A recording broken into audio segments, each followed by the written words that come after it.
اور یہ لوگ اللہ ہی کی پیدا کی ہوئی چیزوں یعنی کھیتی اور مویشیوں میں اللہ کا بھی ایک حصہ مقرر کرتے ہیں اور اپنے خیال باطل سے کہتے ہیں کہ یہ حصہ تو اللہ کا اور یہ ہمارے شریکوں یعنی بتوں کا۔ تو جو حصہ ان کے شریکوں کا ہوتا ہے وہ تو اللہ کی طرف نہیں جا سکتا، اور جو حصہ اللہ کا ہوتا ہے وہ ان کے شریکوں کی طرف جا سکتا ہے۔ کیا برا حکم لگاتے ہیں۔ اسی طرح بہت سے مشرکوں کو ان کے شریکوں یعنی شیطانوں نے ان کے بچوں کو جان سے مار ڈالنا اچھا کر دکھایا ہے تاکہ انہیں ہلاکت میں ڈال دیں اور ان کے دین کو ان پر خلط ملط کر دیں، اور اگر اللہ چاہتا تو وہ ایسا نہ کرتے۔ سو ان کو چھوڑ دو کہ وہ جانے اور ان کا جھوٹ۔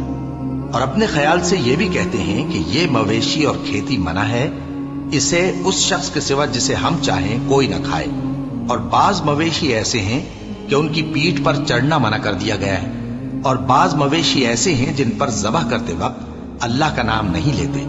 یہ سب اللہ پر جھوٹ ہے، وہ عنقریب ان کو ان کے جھوٹ کا بدلہ دے گا۔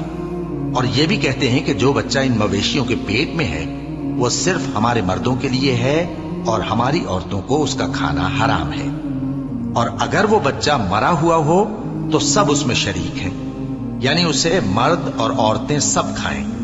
عنقریب اللہ انہیں ان کی اس تجویز پر سزا دے گا، بے شک وہ حکمت والا ہے، خبردار ہے۔